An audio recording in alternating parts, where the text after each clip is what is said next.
this is Tom Angelripper from Sodom, and you are listening to FANTASM Podcast. Have fun. Phantasm. Maximum terror. That's your target audience, baby! Phantasm. And you know something? I sort of enjoyed it. Phantasm. Sell the metal! Sell the metal! Sell the metal! Sell the metal!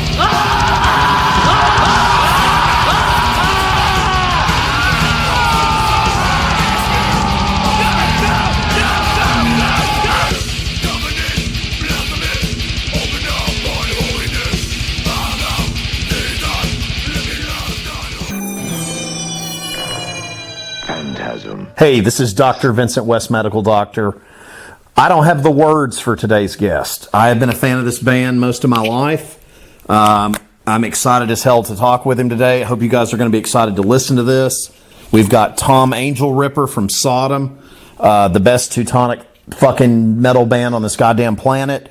And they're promoting the 40 Years at War, the Greatest Hell of Sodom. And it's coming out October 28th. Yep, on Steam Hammer. Great label, great band. Tom, thank you so much for doing this. This is fucking awesome. You're welcome. Really appreciate this. This is so fucking cool, man. So, real quick, because I've always wanted to ask you this, let's go all the way back to Sodom's beginnings. In the Sign of Evil, such an important thing when I picked up on cassette when I was growing up. I fucking love it. What was it like when you started Sodom? Like, what was for you, like, the scene and everything? Obviously, you know, there's Destruction, there's Creator, there's, you know, Tankard, but what was that like for you back then, starting Sodom? That was in '82, you know, and you know, that was, you know, when we started the band, you know, we were influenced by Venom, Welcome to Hell, you know. Oh, yeah. This album came out in '81, I think, you know, and that was the biggest input, you know. And then we listened to this album, and then we came up with it to form an own band, which is heavier than Venom or faster than Metallica. There was a slogan this time, you know. But no, it just, you know, there was a band, you know, but we just want to have been together with a band. There was Frank Aggressor on the guitars. The first drummer was Bloody Monster, you know, and the second one was Chris Witchhunter, you know. We never think about doing music, you know, just hanging around in the rehearsal, drinking some beers, making some noise, you know. Right. And but the thing is that we were the first band in Germany who got the record deal in '84, you know. And from that time, everything changed. You know, we have to go to the studio, working in a professional studio, recording the songs on a 24 multi-track tape, you know, right, which we never had before, you know. And that was the first time we've been in Berlin, you know. So we were drinking all the time, you know, and that was really chaotic. It's the same as Obsessed by Cruelty, you know. And now when we covered these old songs, you know, it was really funny, you know, because we tried to keep the spirit of the 80s, but you know, a couple of things on In the Sign of Evil or Obsessed by Cruelty are out of timing, you know, and out of tuning. Sure. But nobody really helps us in the studio. We just recorded the shit, you know, and go home, you know. But that was really funny, you know. So when we decided putting one song from each album, you know, we recorded the song Equinox on Obsessed by Cruelty. Yes. But a couple of weeks ago, our guitarist died, you know, which was Theater Uwe Christophers. And he played the song After the Deluge on the second version. Yes. You know, Obsessed by Cruelty is recorded twice, but that's a different story, you know. And we took After the Deluge for the sample, you know. And so we listened to all the albums and all the demos and choose one song from each album. You know?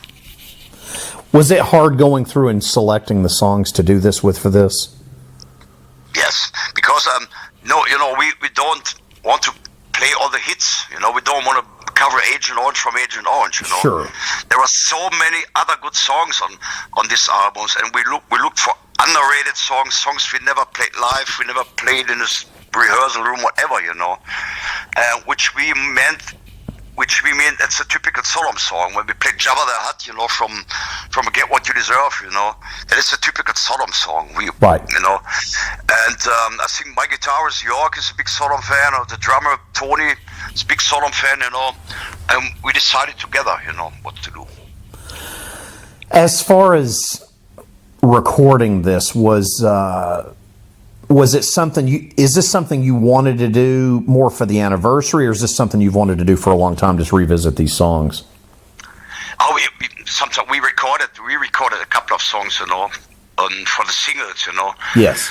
And I told to my band, this is also to re-record these songs helps us for choosing the set list for the upcoming shows, What I'm always talking before, I don't want to play the same set list all over the years or decades, I want to change, Right. And re-recording these songs and working in the studio on the songs, helps us for the next set list, Sure. And I remember the last shows we did, we played in Denmark, we played in Austria, we changed the set list from show to show, which is very important in my opinion, And yes, and that really helps, When we cover Jabba the Hutt or Equinox or other songs, now we are able to perform this live, And that is very important, Sodom is a band to play 2 hours. Right. We have a long set list, so we are able to choose to change a couple of songs, When we do a festival with 45 minutes, we have to do the classics, Sure. There is no set list without Agent Orange, But if you have a Sodom show about 2 hours, we can choose a couple of underrated songs which the fans really enjoy, Oh, sure, absolutely. That recording the stuff really helps us, Oh, yeah, absolutely. It's cool. And you get probably some newer listeners that can visit these songs maybe for the first time, too. Yes, I know a couple of Sodom fans, also you listeners, who told me that when they want to listen to Sodom, they like the original one, Of course. That is what I understand, when I listen to Venom, I like the original versions of this, No, but for the people who are coming into the scene, this is a sampler, that reflects a little bit what we did all over the 40 years, And maybe you're going to buy the original album if you're going to like the song, whatever, But I have to tell you, this for me is just a number. The 40 years, I think this anniversary is gone in August or September, Right. We're looking forward, It's But the most interesting is in this. I gotta show you. Yeah, please. There is a book inside, Oh, cool. And we put all the original artworks in it, Oh, that's awesome. With high resolution scans, and on the end of the book we have a couple of fan statements, so the fans could write down what they think about Sodom after all the years. They're gonna send photos, So I want to give a small platform to the fans, We are limited in the book pages, That's not so big, We just do the music for the fans, We want to give something back after all the years. Well, man, what a ride it's been. Yeah, as far as the recording process for this, was it status quo, or did you do some different stuff this time? As if you were going in to record a new album, was it different re-recording these songs? Yeah, I think nowadays you're gonna record all the songs digital, that is sure. And I think that the last studio we recorded in a digital version on a computer, and bring it back to a professional studio for making analog mixing, I think that is a big sound difference if you do an analog mix, or a digital mix, And so we have a small studio in our rehearsal room. Yes. And we are able to record something, And I think the sound on the songs is going back to the 80s, It's not a perfect sound, It's not so technical, But it's a sound that keeps the spirit and the magic of the old recording times, Awesome. But on the next album, my dream is we are writing for songs for the next album nowadays, And I want to go to a real professional studio. Maybe we go to Berlin. There's a studio called Hansa Studio. Uh-huh. We want to work again with Harris Jones. Oh, cool. I met him I met him a couple of months ago, and he's so interested in a new Sodom album, you know.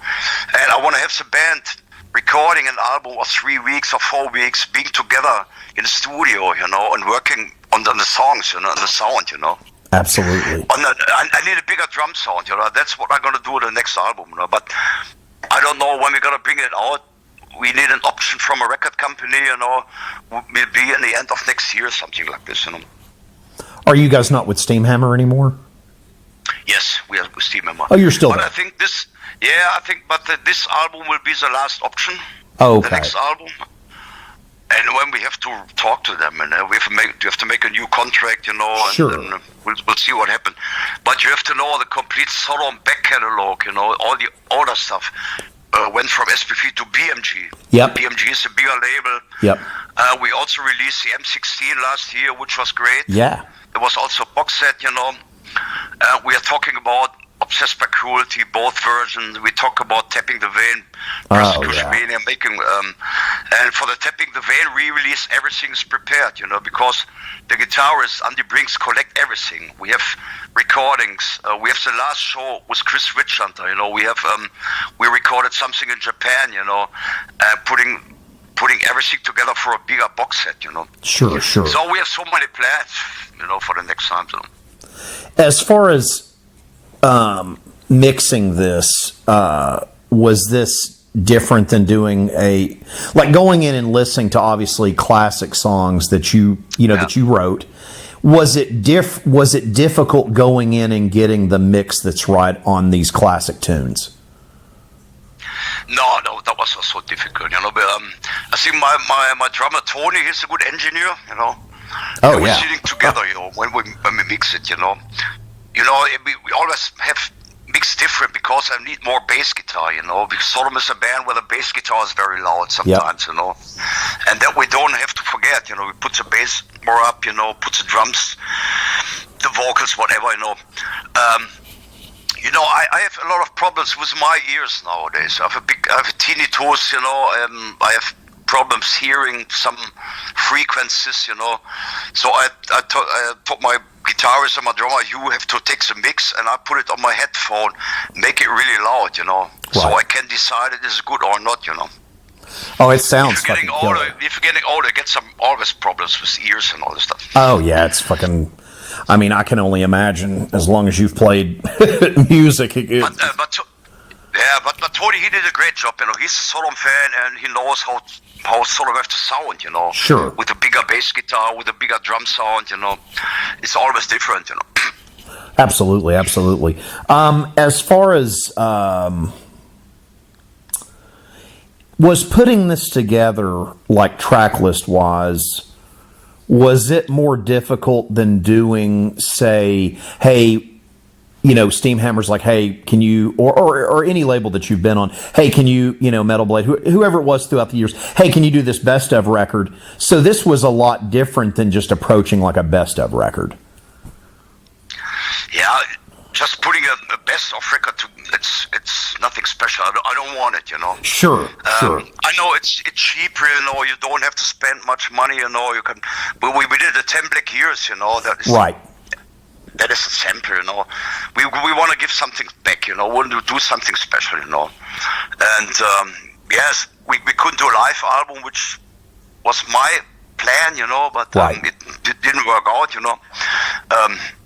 No, I think that shows the people that the current lineup is still standing behind the older material, you know, that we will, you know, Sodom is a band who never really changed, you know, all over the years and over the decades, you know, and that's what we want to show the people, you know.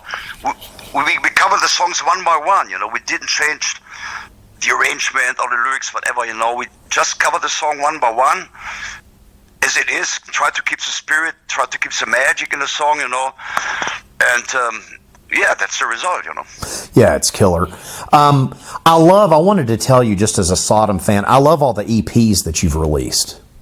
Oh, yeah. Very cool, man. I love that because after the last studio album, it's like, here's some more treats for you. Here's some EPs. I love that you did that. Yeah, the songs on the EPs are not on the album, you know. Yeah. We also have a new EP inside, you know. Really? Awesome. It's not on vinyl, you know. It's just on a CD. It's called 1982, you know. That is That's fucking awesome. Yeah, that's a brand new song. We also recorded a couple of older songs, like Witchy Medals on it, or Victim of Death. Nice. Let's Fight in the Darkness of Hell, you know. That is some special, you know, into the box set, you know. I love EPs, you know. I'm a big fan of EPs, you know. If you don't get an option for an album, you know, you can do an EP with 3 new songs, you know, which are not on the next album, you know. I'm also a big fan with different cover styles, you know. Yes. And, we have so many. We started with Ausgebombt, Express of Sodom, Sacred Warpath, Out of the Frontline Trench, Partisan. We have so many EPs on, which I really enjoy, you know. Yeah, man, I love that you do that. It's fun for me as a fan after all these years to get the new artwork and some new songs and maybe some classic cuts where, you know, just whatever you decide to put on, maybe a B-side, anything that's on there. I just eat it up. I love it. Yeah, that keeps the time shortened. Keeps the time shortened to the next album, you know. Oh, absolutely, absolutely. As far as, are you planning anything for the anniversary? Are you guys planning any kind of shows next year? No. Oh, okay. No, it's gone, you know. No. Yeah, we have a couple of shows in the end of December, you know. We have a small European Germany tour, but it's nothing special, you know. We talk about doing a show with ex-members, you know, up on stage, you know. Time is running so fast, it's gone, you know. We formed in '82 in September, I think, August. It's gone, wow. You know, 40 years, you know. We're looking forward for next year of doing a couple of festivals around, you know. We're talking about US America tour, you know, whatever, you know. Yeah, which man. a lot of people are waiting outside, you know. We played a Mexico Metal Fest 3 weeks ago, you know, and there were so many fans from US America. You know, Really? and asking me, "Hey, Tom, you never played in US America. Do you hate America, whatever?" You know? No. We need to find a serious promoter who's going to help us over, and then we go, you know. Absolutely. They see Destruction is touring around, Creator, all the other bands, American bands are touring in Germany all the time, you know. And yes, we want to go. Yeah, we need some cheats, you know. That is the problem. If we go to America, you know, with a visa, you know, the working papers, sheets, and all the stuff, you know. I know it's we spend a lot of money just for the papers, you know. But then we can go, you know. We are free and we can work for 1 year in US America, you know. Yeah, it's incredible. Well, I can only imagine with COVID and all that bullshit too, because, like, I mean, I got COVID, I guess, probably about 4 months ago. It almost killed me. I mean, really? Oh my God. Oh, dude, it was fucking horrible. And you have to realize I'm like a fucking recluse. I don't go around anybody, and somehow I got it. I ended up in the fucking ER with it. Yeah, I got it in the summer, you know. I was really sick for 2 weeks, you know. I couldn't eat. I couldn't do nothing, you know. I could smoke cigarettes. That's the only I could do, you know. Right. That was really horrible, you know. And now the rates are growing up again, you know. Oh yeah. It's a different style of virus coming in, you know. I don't know. You cannot plan. That is a problem, you know.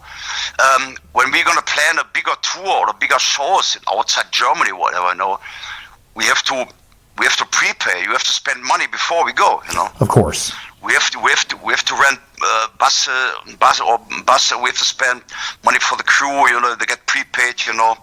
It's really hard times to plan, you know. But in my opinion, I hope it's gone, you know. Let's doing my job, you know. I wanted to ask you, I've heard for years, kind of like a big tankard Sodom Creator Destruction tour. Do you think that'll ever come to light? And is that something you would actually want to do? I want to do, yeah. But I don't know what is. I talk to Schmier all the time, you know. I met these guys on a Mexico Metal Fest. There was a big four, you know. Creator played, Destruction played, Tankard played, Sodom, also Gravedigger was there, also Hellhammer played there, you know. Nice. I talked to Schmier, I talked to Gareth from Tankard, you know. I didn't talk to Miller, I didn't see him there in the backstage, you know. we couldn't talk about it. You know, I think the problem is, in my opinion, creators getting really big nowadays. You know. Yes. And I think there are not more a part of the big four. There are the big one. You know. Right. How you describe this. You know. And I think another problem is different booking agencies, record companies, publishers, whatever, you know, they all follow their own interests, you know. But if there is a promoter outside, you know, who want to book all the four bands, we are there, you know. Sure. And we don't talk about touring. We talk about doing a show here, doing it. Okay, if we have a weekend where no band is on tour, you know, we can go there, we can go there, you know. I think this package is good for 6,000-7,000 people, maybe more, you know. I don't know. We talk about over years about the shit, you know, and we never find somebody who gonna help us, you know, who gonna do it, you know. Right. In my opinion, I think Miller, he don't want it. You know? He's not so interested in doing it. That's my opinion, but I don't know. Well, you know what was weird? I interviewed him, I guess, in either 2017 or it was 2017. And he said he wanted to do it then. Because you want to do it? Oh yeah, he was all about it. Especially if you guys were on board. That was the big one. He's like, if Tom will do it. Seriously, like there's an interview, you can look up our podcast where he's talking about it. It's the only interview we did with him, and he literally, and I was like, man, that's so fucking, because I would love to see it, you know, just to see you guys. Because a lot of fans would see it. Well, to me, as an American fan, I always preferred the Teutonic stuff over the American stuff. The American thrash stuff to me, because I'm more of a death metal fan, but see, the Teutonic stuff to me, it's like you guys were doing death metal before it was really called that. You know what I mean? And it was like, I think it's so heavily influenced on, because I grew up in Florida, and I think all the early Florida death metal stuff is heavily influenced by Creator, Sodom, Destruction, Tankard. You know, I think it's very important. Nothing against, you know, Slayer or, you know, whatever else was out there, Possessed, whatever. But I'm just saying, I think you all play a bigger role in it than you're given credit for. Yes, I think so too. Yeah, you're right. You know, I'm a big Slayer fan, Metallica. I'm not more a Metallica fan. You know, it's gone. You know, in my opinion. You know. Sure. But Sodom is on this big four. Sodom is the only band to never really change. You know, we always been there. You know, we never changed. Other bands that when you go back to the 90s, they changed the music. Sure. They tried to get more commercial. You know, they get dictated by record companies. We never. You know, we just do what we want. You know, but you know. Talking about the big four, you know, if there is a promoter who want to book all the four bands, that is not a problem, you know. But doing an own tour, you know, or creating something new, or booking a show, booking a tour, you know, that nobody is responsible for this, sure. Doing this, you know. That is a problem, you know. I think Schmier is touring all the time. Wille has his own concerts and touring, you know. So time is running so fast, you know. We have to find some weekends or some weeks. Okay, that is a week we have nothing to do. Let's do a bigger show worldwide. We can play one show in Germany, one in America, one in South America, you know, and we'll sort out, you know. You know, my bags are packed at home, you know. I can go whenever I want, you know. Right. That is not a problem, you know. And yeah, we'll see. But the time is running, you know. That's. Yeah. And that is getting out of control, you know. For me, I'm getting 60 years old next year. Right. One day the party is over, you know. Yeah. Well, I can't go anymore now. You guys have been, I can't tell you just over the years how much your music's meant to me. Like it's never changed. You guys didn't give a fuck what else was going on. And you're right. You guys were the one solid, true band. And I'm telling you, I think, and I said this when I first started Phantasm, when I started this podcast, I honestly feel that the Teutonic stuff is really the beginnings of death metal. Because if you go to any of the artists that I've talked with, whether it be, you know, all the different classic death metal bands from New York and from Florida in the late 80s, early 90s, you're one of their influences, you know? Yeah, no, we were one of the, you know, nobody was talking about death metal or thrash metal in these times, you know. So that was, we formed an own style which was called witching metal in these times, you know. Nice. And later, when Venom came also black metal, you know, the second album, you know, people talking about black metal. Bathory came out, Celtic Frost came out, you know, different bands in different countries, you know, coming out at the same time, you know, which is really interesting, you know. But you have to believe me, Sodom was one of the first, you know, 82, you know, in Germany, you know. But also Slayer, you know, I'm a big Slayer fan, you know, that's, you know, I know when Tom Araya left the stage forever, you know, that was 3 years ago, you know, I was really sad, you know, but that was his own decision, you know. I saw an interview with Tom Araya, he told that he never could spend time with his family, with his kiddies, you know. He spent more time with his wife, you know. And now he's sitting at home relaxing, you know. Yep. And that's why I really like to do, you know. I saw the last shows with Lemmy from Motorhead, you know. I saw them in Düsseldorf, and their last show was in Berlin, you know. You know, I don't want to die on stage, you know. I'll tell you what's morbid about that, Tom. My co-host and I actually saw his last show in America was in Miami. We saw the North Carolina show.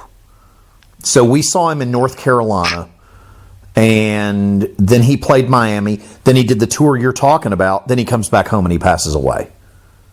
It's crazy. And I remember we were standing outside, my co-host Corey and I, we were standing outside looking at the bus, and they were having to give Lemmy oxygen. Oh my! No. And then, but you know what? We went and watched him inside, and it was incredible. It was just as incredible as any time I'd ever seen him. So that's something that we share together there. That's so cool. I can't believe you got to go. That's awesome. So you actually got to see that final tour. Yes. Yeah, but you know, that was so sad, you know. I just went to the Motorhead show as a fan, you know. Sure. There was some guy, you can get a backstage pass, and I don't want. I pay the price. I pay the ticket. What's 50 euros, you know. I went in, get my beers, get my Motorhead shirt, like in the 80s, you know. That's awesome. Motorhead's the first time in 80 or 81, something like this, you know. Yeah, but you know, I don't want to die on stage, you know. I know sometimes the party's over, the day will come, you know, but not now, you know. I never think about it because I'm still healthy, I'm still creative, I want to do this, you know. And so that what I like to Tom Araya, he said, no more shows, no more touring, you know. Gonna relax at home, you know. I mean, I think. Yeah, but I have so many plans for the next years, you know. Good. I don't care about it, you know. That's we want to make a new album. We want to make more touring, you know. And you know, I never think about for retiring, you know. Sure. But I'm 60, you know. Maybe I'm 65. It's different, you know. I don't know. Well, you just take it, you know, year to year, you know. I think it's awesome you guys are still putting stuff out. And the thing is, with a lot of bands that stay around, like, you know, they say, oh, they stayed at the party too long. You guys are still kicking ass. It's still every fucking album. The artwork, the production, the fucking songs, everything is still there. Yeah. And I love that, because you can't say that about a lot of bands. Yes. I'm really proud of, you know. I'm proud of myself. I'm proud of all the ex-members who are going to bring all the albums out, you know. There are so many people who work on these projects, you know. But I think it's a result of hard-working men, you know. I'm working every day to keep the band alive, you know. I never have any time, you know. I'm working every day, you know. It's touring, it's writing songs, doing interviews, which I really enjoy, you know. And it's never gets boring, you know. But yeah, that's my profession. I'm living for, you know. Right. As far as stuff for the next album, are you already like tracking stuff? Are you already working on stuff, or some ideas cooking around? Or? Yeah. Oh yeah, I can tell you this will be the heaviest album ever, you know. Oh shit, that's awesome. Oh yeah, that was really, you know, what I want to change is I want to change the production. I told before, you know, I want to go to a bigger studio, a professional studio, recording the drums, you know. I don't like the digital drum sounds like nowadays. It sounds like plastic, you know. Yep. drums get trigger signals, you know. I want to have a microphone, you know, and I want to get Harris Jones back, you know, for engineering this album, Nice. you know. You know, I remember bands like Kiss or Mötley Crüe, you know, if you listen to the old album with a big drum sound, you know, and bigger guitar sound, I don't know. I have to spend more money, I know. You can record it with a computer at home, you know. Yep. I don't want, you know. I want to beat the band together in the studio for 3 weeks or 4 weeks, however long it takes, you know. And but believe me, the new songs are kick really ass, you know. Oh, We make no more compromise. It's aggressive. The songs are good. It doesn't matter if it's black metal or death metal or thrash metal. I never mind, you know. If we're gonna write a good song, you know, it doesn't matter what kind of music it is. Sure. And with a new drummer, it's the best drummer in Germany, you know. Tony Merkel he's got, you know, on the drums. Oh, you know. yeah. He's a perfect Sodom drummer, you know. Yeah, he's a beast. As far as like the artwork for the 40-year thing, do you all stick with? Have you all been sticking with the same artist now for a long time? No. This was Eliran Kantor. Okay. And he's a friend of mine. We talk a little something before and we chat, you know. And he did also the cover for War and Pieces. Oh, okay. That was 2006, 7. I don't know. Oh, that album's so good. And I got the original cover supposed to be this one, you know. This is a guy from Australia who did it, you know. And now we put it as a poster, you know. Oh, that was okay. Oh, that's fucking awesome. That was my cover, and the record company said, "Oh, we don't like it. We have to do another cover, you know." And I get in contact to Eliran, and I told him we need a cover in 2 weeks, you know. Oh shit! And he said, "Okay, you put the guy on the first album in the Sound of Evil, you know, this X-Men, you know, and we put this one and the Knarrenheinz, right, which is also Persecution Mania for the first time, you know, putting together on one cover, you know." And then we got the final product. I'm really satisfied. I really like this, you know. Oh, it's fucking incredible. And as far as the art, so on the last few EPs I bought, so are those artists all different as well? Different, yeah. Yeah. The last two albums was Joe Petagno. Okay. You know, which has got, you know, Joe Petagno is a former of Motorhead, you know. Oh yeah. He did the first Motorhead covers, you know, and I know that he don't work for any band, you know. He said Joe always want to have the lyrics, he want to have some pre-production, whatever we have, you know, to get into the material, and he's also a Sodom fan. That's awesome. I couldn't believe this, you know. And said, okay, Tom, you are going to make, and the last cover, Genesis 19, also Decision Day, it's great cover artist, you know. But sometimes I want to change, you know, because the same artists always have the same styles, you know. Right. And also, I always try to find different, you know, like when you go back to Andreas Marshall or Krüger, we have so different artists, you know. It's a different album, so we need a different artwork, you know. Absolutely. I think one of my favorite covers, I mean, I was talking about Sign of Evil earlier, but I think one of my favorite covers was the, if I can get this damn thing to work. Sorry, Tom, I'm trying to, there we go. There's my thingy. Okay, sorry. So in the Sign of Evil, I remember buying that on cassette, and I was like, but dude, Obsessed by Cruelty, one of the best covers ever. Really? I love, that cover's crazy. It's completely crazy. It's nuts. But I love Decision Day's cover. I thought that was awesome. I mean, every time I get that's the other thing I love is getting the artwork. And I love that you've always kept the classic logo. Like, you didn't fuck with the logo. It's always just been the Sodom logo. I love it. Yeah. You know, there are some covers like Epitome of Torture is not my favorite, for example, you know. Mm-hmm. It's a little bit too packed, you know. There's too much happen in this cover, you know. And my favorite is, I like the Better of That, you know, which is fantastic cover art. Oh, yeah. Now, as far as... But I don't know who's gonna do the next one, you know. I have some couple ideas, you know, some cover artists, some different, you know. Uh-huh. And the next album must be perfect. The cover, the music, lyrics, everything have fit together. That is very important. But you talk about a cassette. We also have a tape. Oh, that's awesome. Yeah, I think tapes coming back. I don't know why, but people asking for, why you never have tapes? Why you bring it all on tape? Right. So we got to do it. That's fucking awesome.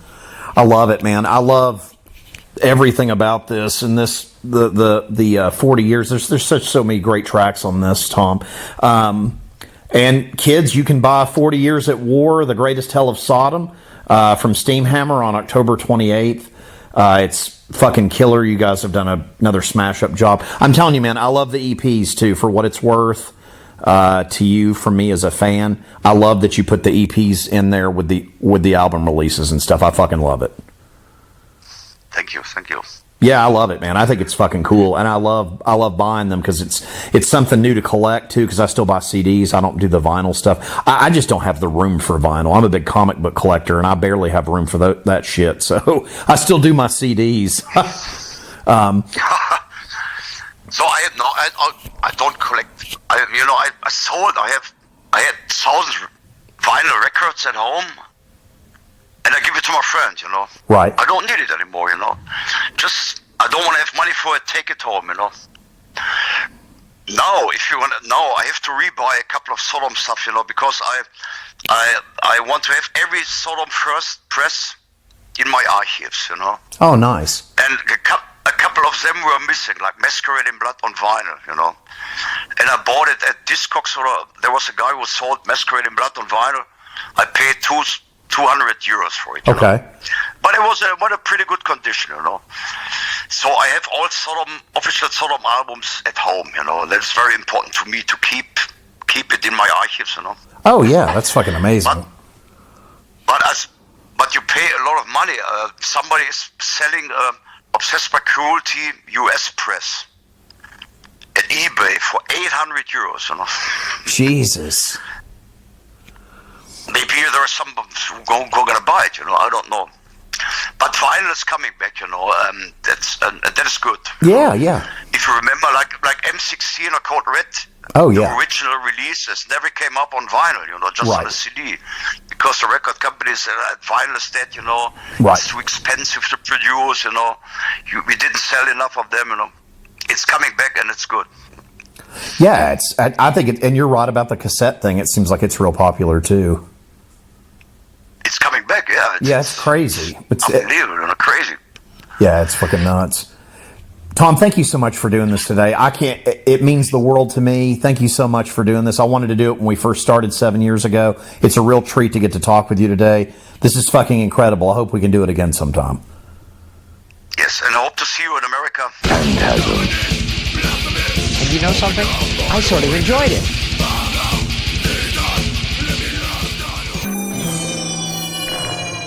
Phantasm.